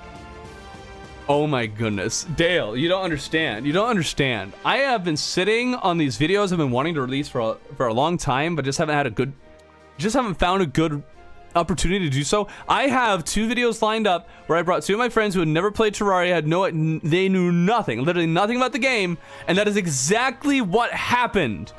Exactly what happened. The guide was there. They knew of the guide. I think they used the guide, but he died immediately, and they didn't know how to get him back. So they were left without a guide. That's a real problem. The guide is there to help the new player, but suitable housing? How is a new player going to figure out suitable housing? Relogic. Relogic. This is a problem. You need to give the new player a way to figure it out. I would try to guide them to the housing button. I try to point that out to them. And then there's this housing query thing. But why would they even think about, why would they ever click the house button? Why would they even look in the direction of the house button? Why would they do that? My friends never even noticed it was there. And when I told them it was there, they're like, what does this mean? What's a wall? They had to try and figure out what a wall was. It was just a big snowball effect. They did not have suitable housing and never would have if I hadn't nudged them in the right direction. Or one of my other friends hadn't basically told them outright how to get one. Because even though there is a housing query to figure out if a house is suitable, they won't know what that means. They won't know what a suitable housing is for. What do they think a suitable housing would be? Is it suitable housing for them? Is it a suitable housing for an NPC? They don't know. And then they have to figure out how to actually construct one. Urban stream 10,000 cheese. What does that even mean? So that is very interesting. There was a tutorial. It might be an older version. Yeah, I think there was a tutorial at one point, kind of like a Minecraft originally had a tutorial, but neither of these games have one anymore. Definitely going to actually go get a frozen turtle shell next time I play the game. It's actually, it's not a bad one.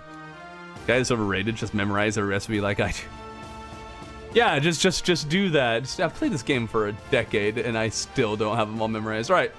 Next thing is very related to our NPC friends. The fly meal is the most useful thing in the game. That is a hot take. It is not that useful.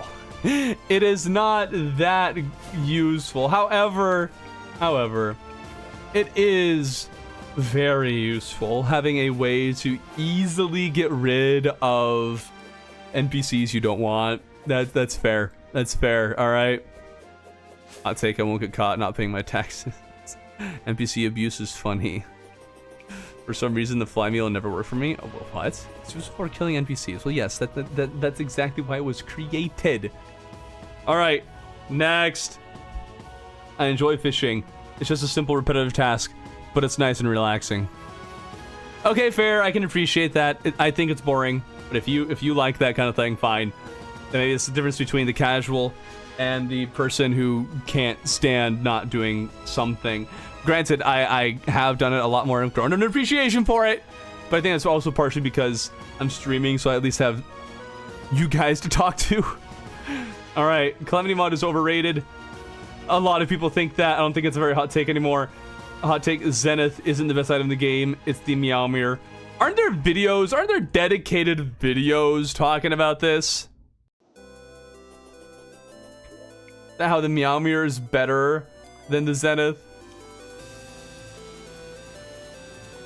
Only problem I think though is that they're only going off of what DPS, saying, oh, the Meowmere does more damage. I don't know if that's like single target or more. That's getting us to a pretty good damage there. Let's just get us to. All right, let's bounce him back. Yeah, so I can see that, yes, the Meowmere can do more damage. It can in the right situation, but it's going to be a lot less consistent than the Zenith is. The Zenith is the best because of its incredibly high DPS while also having this insane utility, attacking through everything. While the Meowmere is only going to be good if you can bounce it off of things, and it can't go through walls. That's what pulls it back.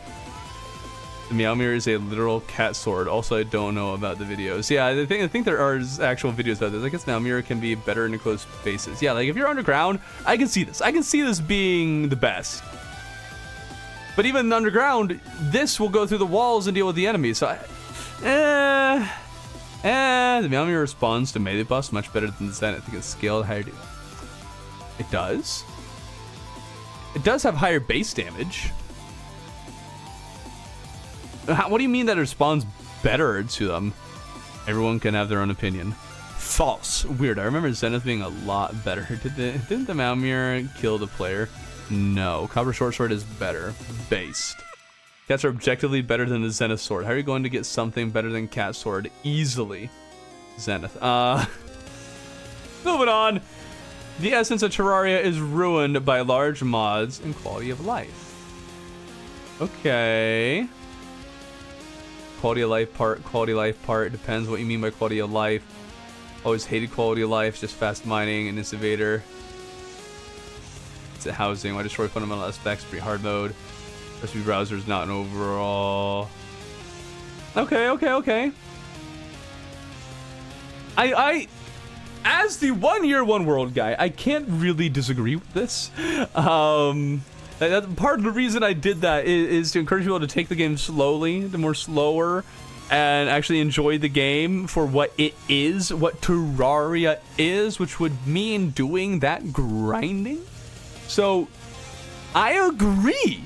I think that's pretty based. I tend to try and avoid using quality of life mods for runs when I can, and the only reason I ever do is because I have to finish things in a timely manner for the sake of actually getting videos out, because I'm a content creator. But I'd much rather do them without the quality of life mods, but then it would take another 8-10 hours per run, and I just wouldn't be able to do that. Maybe if I'm able to figure some other things out, I'll be able to, but I doubt it. I won't have less time on my hands, so I have to use some quality of life. But yeah, I agree with that. And large content mods, I personally agree with that. It's never going to be the same. It's not vanilla. There's always just something about vanilla that you just can't replicate, no matter how hard you try, because it's not vanilla. It's literally just having the title of being that it is vanilla alone makes it different and interesting and unique. And large content mods, they can be fantastic, amazing things, amazing like games in their own right, but they're not vanilla. And vanilla is just different. You like the boring stuff and you're just trying to justify it. Change my mind.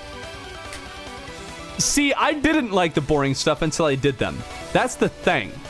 That's the thing. That is a fair point to raise.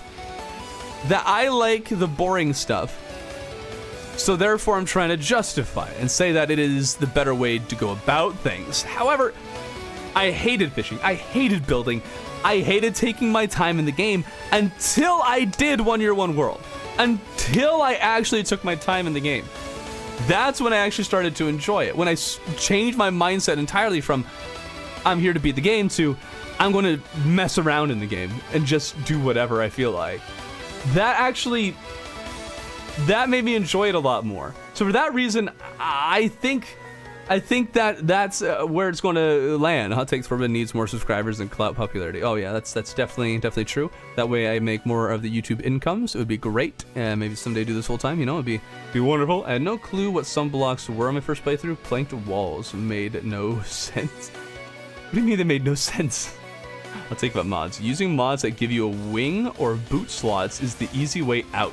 Fast building is also about managing what you equip, giving certain slots. That is not a hot take. That is not. That's just true. That is just straight true. I have some friends who will add wing slot, and it's like, that's so lame. You're just giving yourself free wings? Wings are not a right. They are a privilege. And you gotta earn that privilege by sacrificing one of your other accessory slots you could dedicate to damage.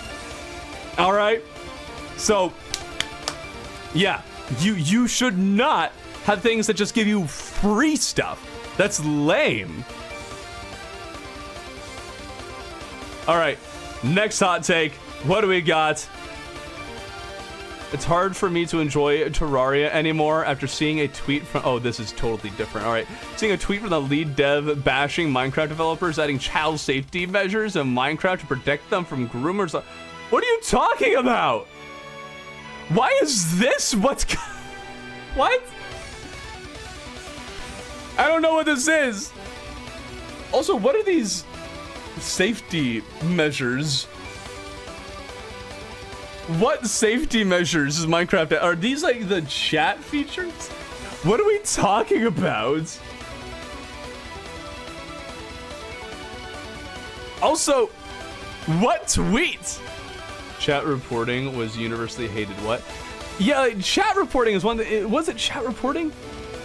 Seeing a tweet of the dev bashing Minecraft developers for adding child safety measures in Minecraft. Yeah, child safety... What child safety measures? And why does it get into grooming? What? Where did this come from? Also, am I allowed to say that word on YouTube? I think I am. Terraria is Minecraft. Get out of here. You're banned. Probably chat reporting or automatic censorship. That's what I'm guessing. That's what I'm going to assume. Also, are you really going to buy the line, that's why Minecraft added those things? Is that actually... Are you actually going to believe that's why? I doubt that. Was that actually a thing? Am I like... Oh, well, Well... All I know is that I tried writing the words white lightning on a sign and it got censored. White lightning. I just wanted to name a horse Oh wait, no, it wasn't a sign. Yeah, it was a name tag. I was trying to name a horse. White Lightning. It was a white horse, and it was fast. I wanted to call it white, and it got censored. So, yeah. That's an interesting thing. That was an interesting comment. All right, moving on. I always thought crossover between Terraria and MLP. What's MLP? My Little Pony. Oh, it's actually My Little Pony. Actually, no, that might actually be a hot take. That actually could be kind of. Okay, now I'm imagining like a Pegasus mount. I would love a Pegasus mount. And also, they have the Meowmere, which, as you know, the rainbow. This actually might work. That actually might work. I hate it, but it might actually work. All right, I'm down for this. I'm down for like a small My Little Pony collab or crossover. All right. Potions must be easier to get and stay if you die. Nah. Hot take? Yes. Based? No.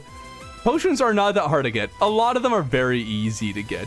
And only the ones that are hard to get are really good, like Life Force. A lot of the others aren't very hard. Most of the time it's just fishing. So you might call it hard because, oh, I have to fish. There's all kinds of ways that you can make things easier, like make a farm, and then you'll be fine for most of the time. Also, you got the alchemy table. Alchemy table? I think that's what you call it. And that'll decrease or make it so you have a chance of not using things, so you just increase how many potions. No, that is not based. Hot? Yes. Based? No. There's horse mounts in the game, but that isn't the same as humanitarian pony. Not a humanitarian ponies. I just want a Pegasus. I want a Pegasus. I like horses, all right? I like the unicorn mount. It's a great mount. Horse mounts they're okay. And also I just like horses. I want a Pegasus, all right? I want a flying horse. That'd be great. That'd be wonderful. Give relogic. All right. Next take. Uh-oh. Jolly Cola. All right, hot take for me. I Cthulhu is not the first boss. King Slime is. That's not a hot take. That's literally true. All right. Another one. Underground Desert theme slimes. Okay. Ranger is actually pretty fun to play. It's not the worst class. Okay, I think that's actually a hot take. If the Terraria community, it's not me anything, it's a lot of people don't like Ranger. Or think it's boring and basic. And I mean, to an extent, that's fair. There isn't a whole lot of interesting things. But at the same time, you might not be using the different kinds of ammo that are available to you. All right? Like crystal dart rifle alone has some really interesting functionality. And then you have chlorophyte bullets, nanite bullets. Those do some really cool and interesting stuff. So I don't know. I think you can't really say the Ranger doesn't have a whole lot of variety for that reason. I think the Ranger, it does have some interest. I think that it can be a fun class to play, though I'm also incredibly biased because I'm American. All right, ain't Mage a Ranger with a worse ammo mechanic? Are you a mana hater? I love Mage. My feelings, though, on mana are still up in the air. All right. Oh, what? Another hot take. Do you get another one? I don't know. Cover Protect Axe, the best item in the game? Okay, no. All right. Moving on. Multiplayer is by far easier than single player. Even the scaling. That's not a hot take. That's just the truth. All right. Cobalt Shield is a terrible accessory to use full time. Well, yeah, upgrade it. Sure, knockback community is nice, but in a game like Terraria, it's extremely niche. The stage of progression where you get it, there are better accessories you can put in that slot. Okay, that's spicy. That's spicy. You got a little bit of a little chili pepper spice on that. All right, a little flakes, you know, the chili peppers. But Cobalt Shield, you shouldn't keep it a Cobalt Shield. You immediately upgrade to Obsidian Shield to get an extra defense, and then you also get immunity to hot blocks, which is very helpful when you're in the underworld. It's also a great accessory to have against the Wall of Fresh, so it doesn't knock you back into the wall itself and you just die immediately. It gives you a good way of escaping the wall, so that's very handy. There might also be some really good uses for it, even in hard mode, although granted you can get some better options. There's also a lot of different upgrades you got. So I think that it's still very useful. I have found myself, as I've gotten better at the game and played it more and more, I have found myself using it less and less. But it's definitely something newer players in particular, or even people who have played the game for a little while, are going to have quite a lot of use for. Remember, go. You're not allowed to leave. All right, lukewarm take. The summoner is an easy class to play. That is not lukewarm. That is very hot take. It is not easy to play. Tank the summoner uses that one with ninja gear. It'd be much harder to kill. Wait, what? I decided to comment. It was super late though. Well, we'll see if we get around to it. All right. Next take. Empress of Light is not hot. Neither is zoologist. Why is it? I should delete this comment. But at the same time, I saw it and didn't because I knew that would make some people angry. Ha! Ha! Got him. All right. They're not hot. Boom. Based. Based. I actually don't get the whole Empress of Light, but based. All right. There's pixels on the screen. Exactly. You people, control yourselves. What's wrong with you? They are pixels. All right. Minishark is OP. Should be post-eye Cthulhu worm brain. Or start weaker and require an upgrade. Okay, hold on. Somebody else said Minishark is overrated. Where was this one?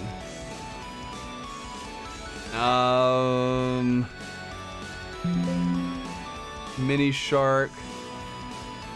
Darn it. I can't find it. All right. But I know there another person said the Minishark is one person said Minishark is OP. One person I think said it's too weak. Like, it is not a good weapon. And I say, Child Torben would agree with you too. I would say that absolutely the Minishark is weak. It is pathetic. It is lame. It is a bad weapon choice. You should never, under any circumstance, be using the Minishark for anything past the evil bosses. And even the evil bosses, stop it. Don't use it. It is not good. Why do people like the Minishark? It costs 35 whopping gold. You can get it cheaper if you got the guy happy. But I mean, look at this. Look at this. Either I'm going to be proven right now, or I'm going to be proven so wrong. All right, musket balls. So let's compare some damage output here. All right, let's assume optimal conditions. So we have our Minishark, roughly just over 100 damage. All right, and then you got the boomstick. All right, and then you got more damage. Considerably more. All right. Now, the problem, of course, is that once you get into suboptimal conditions, see, the boomstick is going to struggle from here, while the Minishark is just fine. Only thing is, you're going to be moving around, so you still have to aim the thing and hit the target somewhat consistently. It's still a still target, so there's that. But the boomstick is going to have this nice spread effect. Ooh. Okay, also, once you get into the dungeon, you get the handgun. No, just use the handgun. Handgun's great, and then Phoenix Blaster, fantastic, all right? And then you also have the Hellwing bow. So once you get there, you shouldn't be using the Minishark. But I don't think most people are going to use it. It's like shotgun weapons are actually good. Shotgun weapons are always going to be good. Minishark is good if you suck up Master Mode and need to consistently run and gun, to be honest. See, I just don't see it. Every time I've tried to use the Minishark, it's just not doing much of anything. I've never found it to be that good. But okay. I do also understand there is a legacy of the Minishark. Minishark, I think, has been OP at times. Okay. Second enemy has any amount of deviance. Minishark is dealing 1 damage per hit. Yeah, like once an enemy is really moving around, let's summon the Skeletron in here. Someone mentioned using against Skeletron.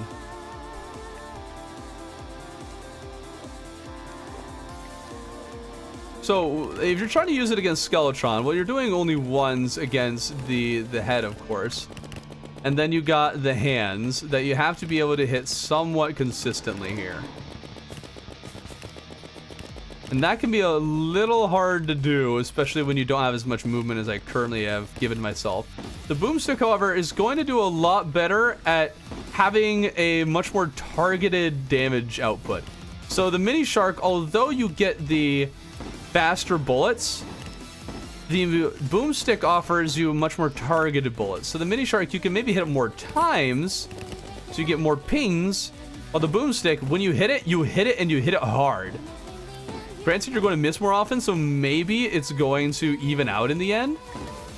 But I don't know, man. I'm leaning towards boomstick is going to be your best option. You can also go into arrows and use those things. Jester's arrows are going to be your best friend. Also, yeah, silver bullets are pretty good. Although silver bullets are pretty expensive. Like, you don't get a lot of them for how much silver you need. So I fall into it is not OP. In fact, I think it is a weak weapon. I think after this, I might be more of no. It's actually kind of well balanced. So maybe it's neither of those. But you know, boomstick is literally dealing 2 to 3 times damage per hit. Yeah. Broomstick is peak for Wall of Fresh because it reaches through hungry hordes. I mean it does. I mean, like, it goes around them. I can kind of see that. But also, don't use the boomstick for... No, don't do that. Alright, next hot take. Modding doesn't ruin the game. I mean, yeah, that's why a lot of people do it. Alright, either make prisons or luxury homes. There is no middle ground. I mean, that's fair. Alright, Summoner is easy class for new players. New players? New players? I beat the game for the first time on Master Mode, and being Summoner isn't... Summoner, it's easy if you play correctly. Okay, hold on. We have some keywords here. Play correctly and new players. All right, that tells me many things. For one, you are not an average player. You are not a normie. You played Terraria and played it, quote, the right way. That's not how most people play games, I think. I might be totally wrong about this. I might be. But I do not think most people playing the game are going to be doing heavy research into the right way to play the Summoner class. I do not think that is going to be the case. The average person, I do not believe is going to, quote, play correctly. They won't know how to play correctly. They won't know what all the whips are. They won't know what all the summons are. And Summoner is also going to be harder for a new person to play because it's the last class. It was slapped in. It is the one where you get the fewest natural weapons and accessories. You have to go out of your way the majority of the time to get Summoner gear. It's not something that is natural. 145 is going to change that, but up to this point, no, it is not natural. Wiki Dweller spotted. Yo-yo subclass is fun. I want to do the yo-yo subclass. I should actually do a yo-yo subclass run. I think that would actually be interesting. I've never done it before. The idea of play correctly sounds so dumb to me. It's the sandbox game. There's no right way to play. Summoner has a fun progression, actually. It's different from the others, and that makes it fun. So, yes. Yeah, I'll agree with that. The Summoner is a little interesting and fun because you're doing a lot of things you wouldn't do with the other classes. You're doing a lot of different stuff. My argument is just that the normal player likely wouldn't engage with those things or even know that they exist because they are out of the way. They're not required. So it's not unlikely they wouldn't even encounter these things. All right, next. Oh, it's just Hyper. Just Hyper saying that he hates Mage. Boo! Everybody boo Hyper. Boo Hyper in the comments below. Summoner is fun. Wow. Okay. What? This is something I need to know. Why is there such a passion for Summoner? Why is Summoner so contentious? If ever you put out a poll or ask people about classes, the summoner people, they come out of the woodwork. They come out of their holes. They look from behind the trees. They appear, they propel from the ceiling. They're like, oh, wow, summoner best, summoner cool, summoner fun, summoner the best, all losers. Like, what is with this? Why is it whenever class debates come up, the summoners break down the door and say, hey, summoner best, put your hands up, summoner's best. Why is this? All the other classes are just like, yeah, I think melee's best. Yeah, I think mage's best. Yeah, I think ranger's best. Summoner's best, and I will murder you and your family if you don't agree. I don't get it. You said you were considering playing Summoner in a recent video or stream and can't go back that quickly. I was saying I was going to play Summoner in when the release came out, and I've also gotten more used to it. This is not me saying Summoner is bad. That's not what I am saying. All right, I say Summoner is bad because lol, mage best, and also I think Summoner can be a little. I don't like the low defense. You die really easily because I have a bit of a skill issue. I'm sorry. Skeletron, hot take, is a good YouTuber. But yeah, Summoner is a good class. Summoner is good. I appreciate it. It is great. There's a lot of good stuff about it. All right, that is my honest to God opinion of Summoner. It's a good class. There's so many redeeming qualities about it, and it is very good for all kinds of things, especially when you just need damage output and defense hardly even matters anymore. So good. Summoner is a good class. But why are the Summoner people so passionate? I don't get it. All right, moving on. Terraria is the best game to play with friends. Based, not hot take. The guide to plant fiber cordage is actually a really good early game accessory up until you get upward movement accessories like wings. Like wings? Wings? You have to wait until you get wings? Not even a cloud in a bottle? See, the plant fiber cordage it's helpful for all of 20 seconds until you've broken like 5 pots, and then you have enough rope to last you for the rest of your life. So like, it can be helpful, but man, every time I try to use it, I already get so much rope I have no need. Summoner is high risk, high reward. It is fun, it is random at times. Because Summoner gets a lot of hate.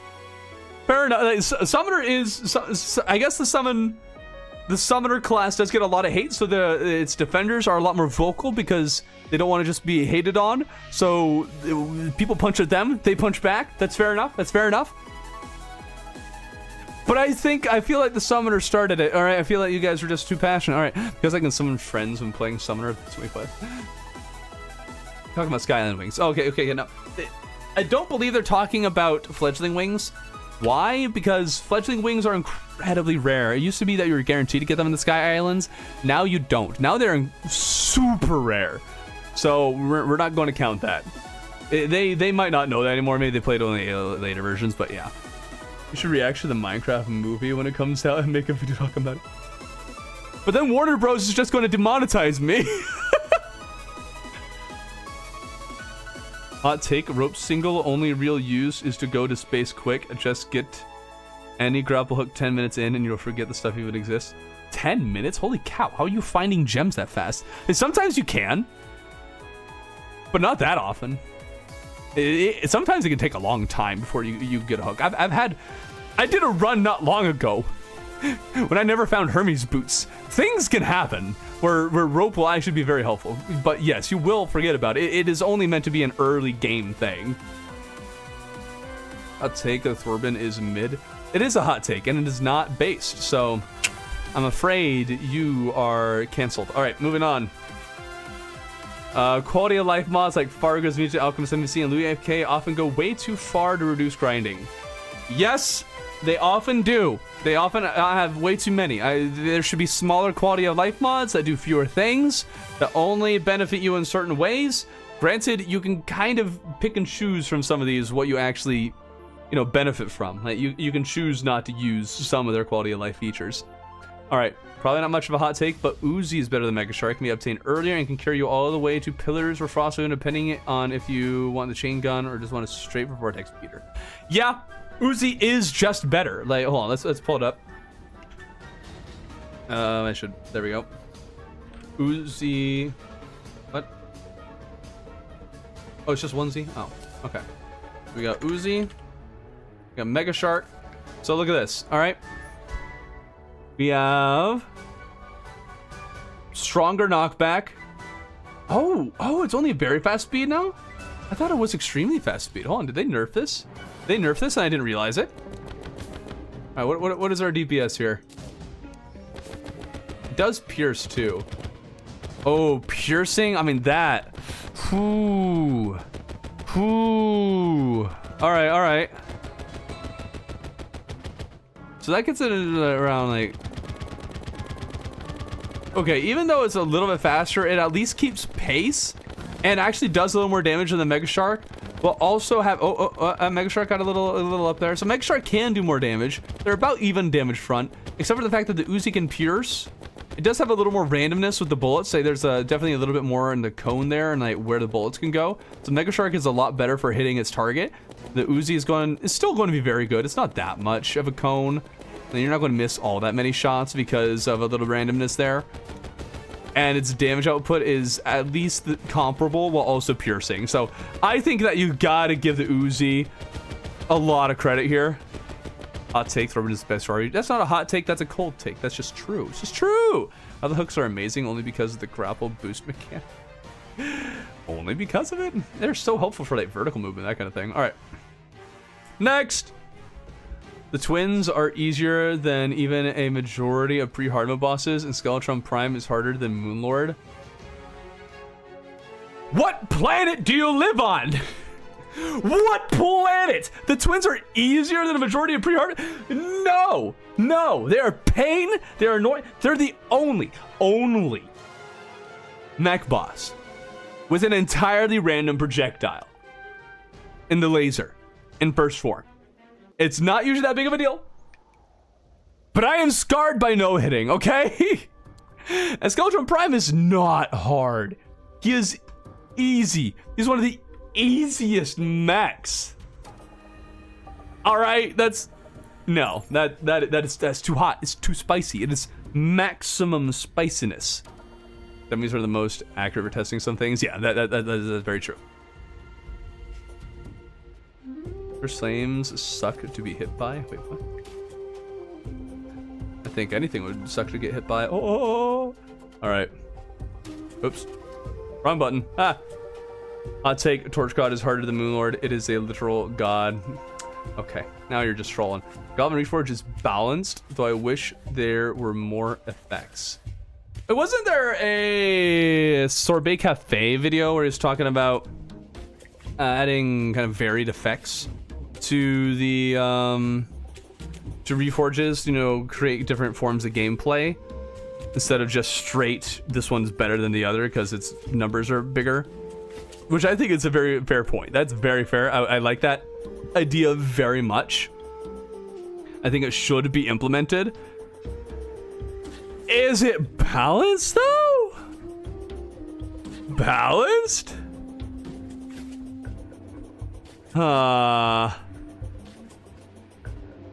Balance. I'll take try for you to use the wiki. It really doesn't. It just depends on what kind of person you are, whether you're willing to be patient and figure things out, or if you're the kind of person who wants to get to the end. And granted, I'm the kind of person who just wants to get to the end, so that's... Yeah. Free Cafe is honestly peak of Terraria content. Free Cafe does do some interesting content, so I'll agree with that, but clearly I'm the peak! What do you think you're doing here, alright? You're not allowed to spout this nonsense. Not in my live stream chat.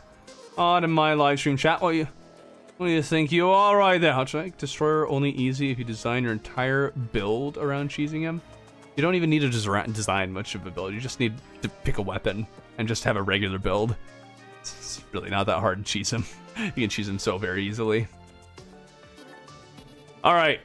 I prefer pre-hard modes and non-linear boss progression over hard modes and linear. Oh. Okay, that's actually kind of cool. I like that. I like that idea. I do agree. I agree. Pre-hard mode is very interesting because you definitely have a lot more options of where you want to go and when you want to go there. Although, let's think here. Duke Fish Run can be done out of order.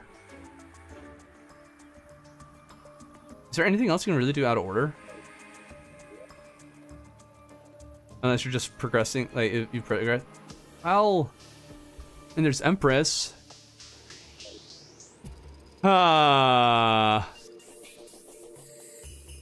Skip past your hot take? I don't think I did. I don't think I did. I don't know. I feel like we have Empress of Light, because you said non-linear bosses. I mean, Queen Bee, Deerclops, King Slime, Eye Cthulhu. By non-linear, are we referring to bosses that are not necessary, or are we just referring to bosses that you can fight at any time and have it be viable? Because I mean, you can beat Duke early. You can beat Queen Slime, which I guess you wouldn't really be breaking any kind of progression there. But then you have to beat the mechs. I guess you don't have to kill Plantera, but you're probably going to kill Plantera and then Golem and Lunatic Cultist. So I mean, I don't think it's as much that there's more linear boss progression in hard mode, as much as it's just that in hard mode, more of the bosses are more or less necessary than they are in pre-hard mode. Pre-hard mode has more bosses that are just optional. Empress of Light is post plant. I don't care, bro. Am so close to beating Moonlord in Master Mode, Death Calamity. Ooh, dang, that's rough.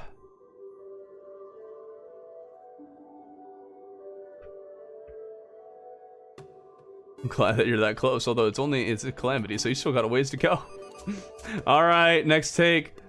Destroyer is the hardest mechanical boss. Wrong! You're wrong! You're wrong! Your family is wrong! Your cow is wrong! You're all wrong. Also, I almost totally skipped this one. Drax in Shadow Chest should never have been removed. Wrong! Wrong! You're wrong! Wrong upon you! Wrong upon your family! Wrong upon your cow! I did that much better that time. Alright, moving on! I think Terraria classes are overrated, very much so. Me personally, I don't find any enjoyment having to stick to one class when there is so much to Terraria, and limiting yourself only a couple of those items doesn't even seem very fun. And I find a lot more enjoyment picking what weapon I want, just to use it and going with the flow. Oh, okay. I think I get the heart to this one, because there are a lot of people.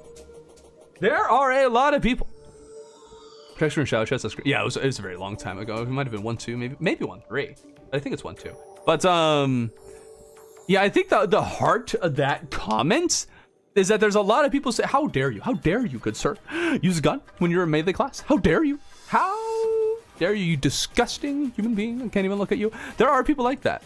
And as a YouTuber, I see that. And I don't get it. Why are people class purists? Use whatever you want. It does not matter. I try to stick to classes just because I think it makes things a little bit more, I guess, challenging to an extent. Like, oh, it'd be great to use a gun in this situation, but I'm just not going to. I want to stick to my class. Or maybe it'd be great to use this weapon, but I'm not going to and stick to the class. Just because I've found some enjoyment in that. But why? Why gatekeep classes? Why make it so, hey, no. You're not allowed to use another class's weapon. You're playing this class. No, just let people do whatever they want. It's a sandbox, all right? We need to stop doing that. It's not a hot take. It is just a true take, all right? All right. We all agree? I think we all agree. All right, we're all in agreement. Hot take, Infernum Golem, no. All right, Terraria is actually a difficult game with a high skill floor, but we're so used to the hard and complicated games that the difficulty is pretty moderate. That we think the difficulty is pretty hard? I think that's what he's trying to say. Terraria is actually a difficult game. High skill. I don't know. I agree with this. I agree with this in the sense that there's so many people. As a skill issue guy, As a guy known for skill issues, there's a lot of people say, just get good, bro. Just get good, bro. Just get good, bro. Bro, get good. Oh, and it's like, people, calm down. Calm yourselves, all right? Not everybody's going to be that good. Not everybody's going to be great, all right? A first playthrough with my friends who are new to the game, a graveyard formed in minutes. It was an expert. It's not that bad. It formed in minutes. All right, it's not going to be that easy of a game. The people who think it's easy are the people who are sweaty gamers. All right, who know what they're doing, who generally have a good amount of gaming knowledge, especially with sandboxes like this. So, and even when you play the game as long as I have, there's still difficult parts about it. It's not super easy. It becomes easier when you start maximizing everything, when you start making it easy. Terraria, maybe that's what it is.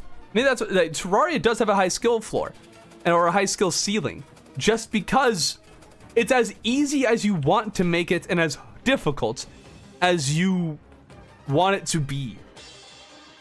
You can go all out and make everything a joke.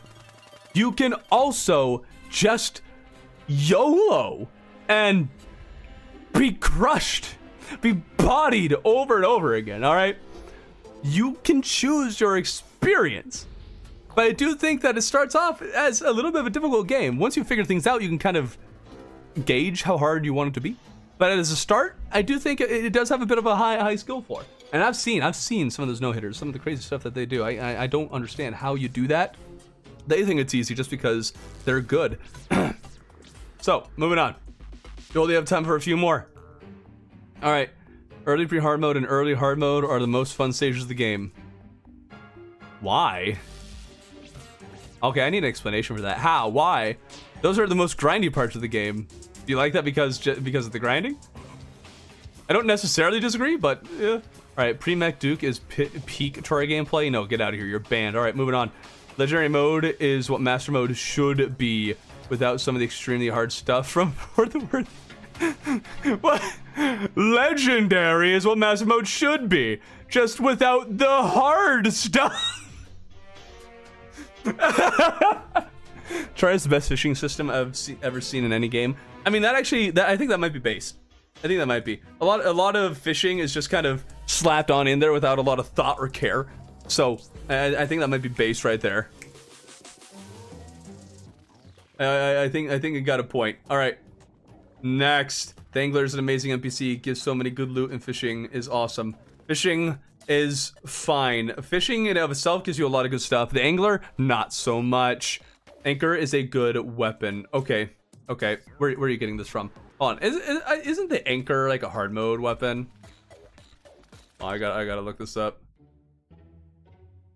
Forget if it's. I think it's hard mode. I think I recently. Yeah, it's a hard mode flail.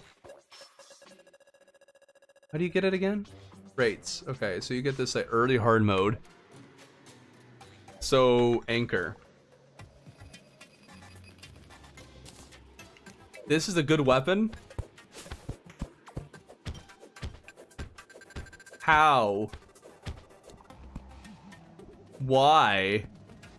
Okay, well now I gotta try this against a mech boss.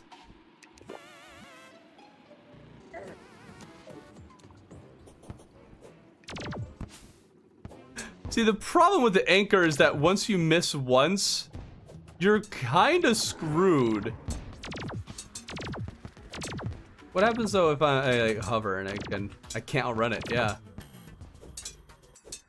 Why would you use this over anything else? Oh, show gameplay. Oh, my bad. My bad. But yeah, why would you use the anchor? I mean, if you can get close, yes, but if you miss, you're just gonna... It's gone, and then you can't attack for a while. I guess you can throw it out, switch. As a secondary weapon, if you really want to try and get that like tiny bit of extra DPS, I can see it. I need to see this actually be good. I need someone to prove this. It is not good. This is not good. This is the troll. It is a troll. You don't believe that? No. Anchor is not a good weapon. It is not. All right, we got to speedrun some more here. All right. Torches are too expensive. No, they really aren't. They should revert to the Nebula armor nerfs. There were nerfs in post Moonlord anyway, so by the time you have it, who cares if the set bonus is busted? So is the Zenith. A lot of other things at the end game. I don't remember what the debuffs were or the nerfs were, so I don't know. Summoner is the most fun class. All right, there's another summoner person repelling from the roof. Rogue is the strongest class. Okay, we got a calamity thing. Having class-specific armor set is kind of boring. 2 to 4 different weapons. Okay, yeah, we already kind of covered that. Mods are overrated, especially calamity. Also, Old One's army is fun. Old One's army is fun and has amazing equipment? Buddy, where are you getting this from? I do think there are certain things about it that are really good. Like the flying dragon. The flying dragon, great. Tome of Infinite Wisdom is actually a very good mage weapon. And these are wonderful. But a lot of the other stuff, it's not. Like, it has some very specific things that are great. But also, what else? Those wings you got are good. Yeah, Betsy's wings are great, but so grindy. Duke Fishron rings are just as good, if not are better for certain use cases at least. But yeah, Flying Dragon's top A tier for sure, not S tier though. Oh, it's absolutely S tier. It's the best sword.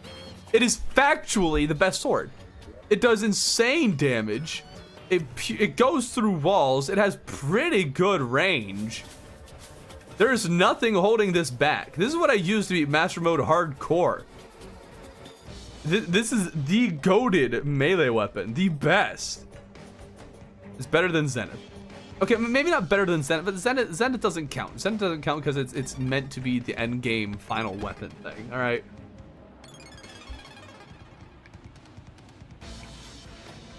Tome for own army is a destroyer cheeser. Oh yeah, the tome wrecks destroyer.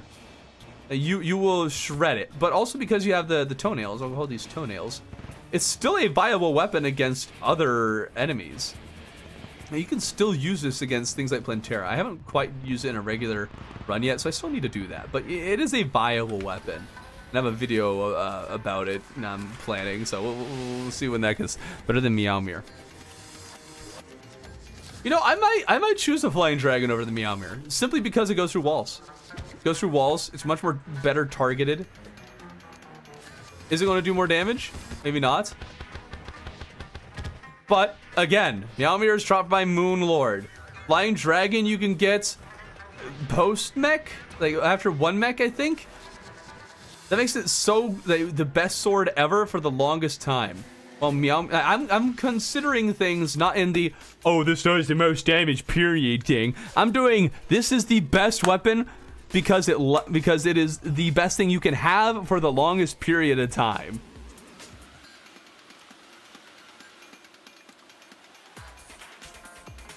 Hot take, it's actually terrible because the difficulty to get a Betsy is way unbalanced because of because of the Old One's army. See, Old One's army, it is very difficult in 3rd tier until you know how to beat it. Once you know how to beat it, it is very easy. And I found that out in my hardcore series, that once you know, and you can get it very easily. But that is very true. You can consider it terrible because of how difficult it will be for most people to get one. All right, we're going to blast through a few of these. I don't have much time, so we're just going to do some of these really quickly. Fishing is actively really fun. I guess if you think so, pre-hard mode is significantly more enjoyable than hard mode. I mean, that's kind of fair. I kind of agree with that. It is nice. It is serene. It is peaceful. Biggest destroyer hot take is definitely that it sucks and mine crap is better. All right, troll. I like the hollow more than the other evils. I don't consider the hollow an evil, but I guess it is technically one at it. Yes, because of Empress of Light, my favorite boss. I mean, Empress of Light is a pretty solid boss. The superstar shooter is a gem. Like, Jesus Christ, the mechs are just a joke. It's a gem, like, Jesus. I'm so confused by this sentence. Also, why is your skin so much like mine? Did you model after mine? I am honored. Mod of Terraria is the intended way to play.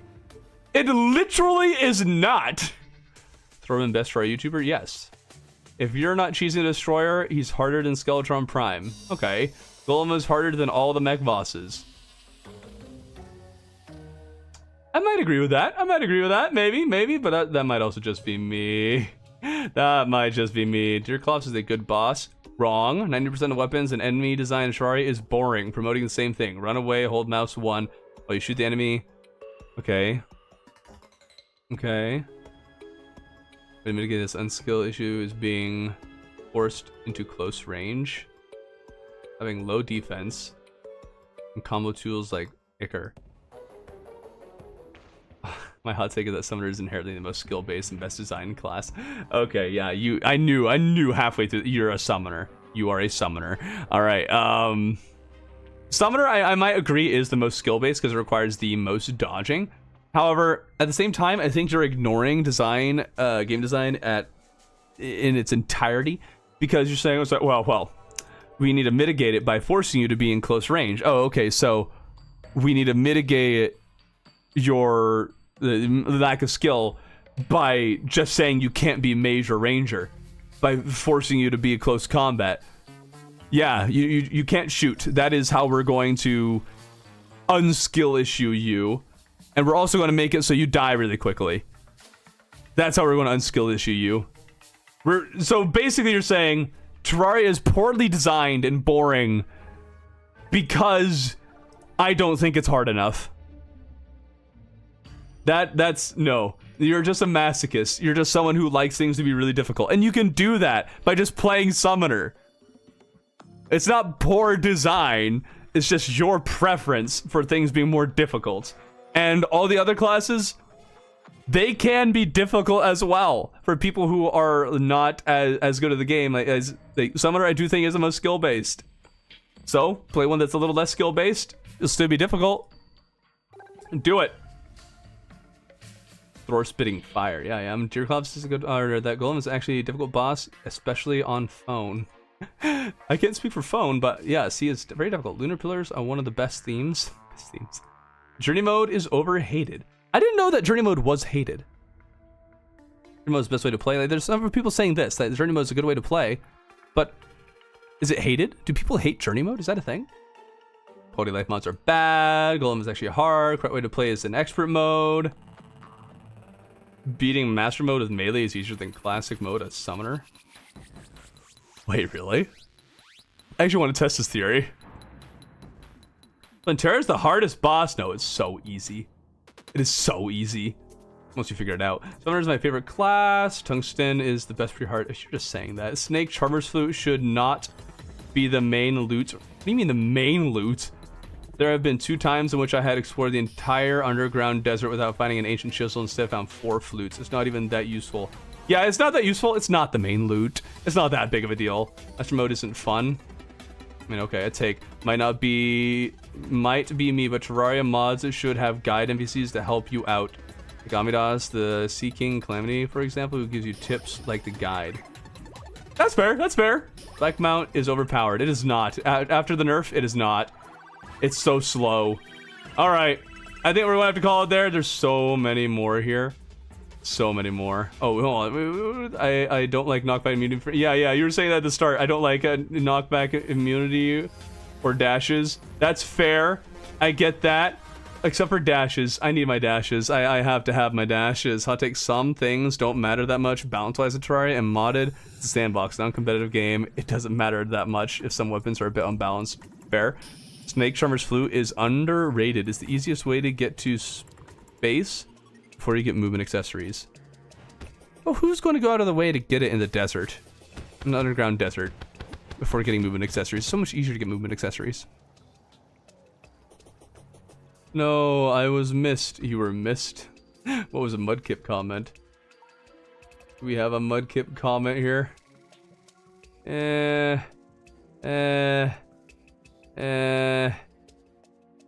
Nope, didn't find one. All right. My voice, with all this reacting, has, it is worn thin. So I'm going to have to call it there. Thank you all so much for watching, and thanks for responding and that thing. Even if we didn't get to yours, it was so much fun reading through them all. Maybe we'll do a little bit more of this at some point, or maybe if I make a video, I'll react to a few more. But thank you all again so much for watching, but have a good one.